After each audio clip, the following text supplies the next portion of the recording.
Hey guys, Josh Reese here. If you're watching this, you probably already know the Rockets lost, and their two-game losing streak is over as they lose to the Trailblazers 96 to 79. The game got off slow and sluggish. The Rockets starters did not look good, and by halftime they were trailing by nearly 20 points. The game wouldn't get much easier after that, although in the closing minutes of the game, the Rockets did find a way to kind of make the game interesting, maybe a little bit, but it still wasn't interesting as they still lost by nearly 20 points.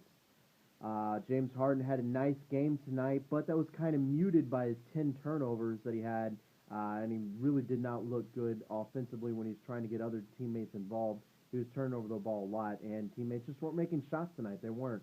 Dwight Howard, on the other hand, was good, so the duo of Dwight and James Harden did work. They scored 50 of the Rockets' 79 points.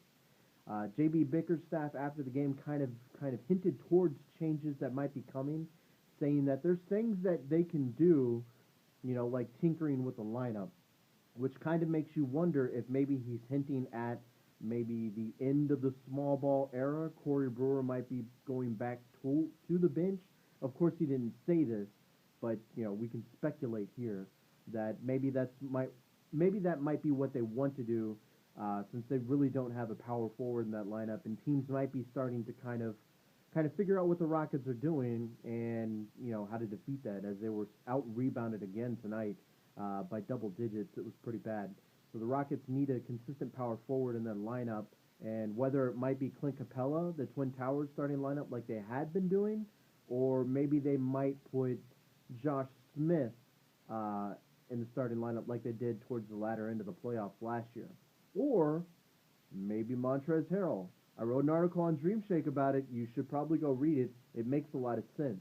Montrezl Harrell, he could be the Rockets' best option at starting power forward, but that won't happen. We all know that won't happen. Anyways, the Rockets have 2 games left before the All-Star break, and it's brutal.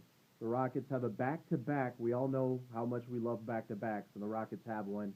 They have a back-to-back on Tuesday and Wednesday against the Golden State Warriors and the Trailblazers again.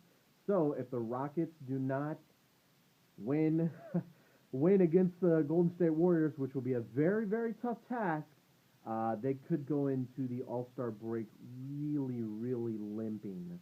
So we'll see what happens. So that's pretty much it for this one, guys. You can follow me at Mr. Joshua on Twitter, and thanks again.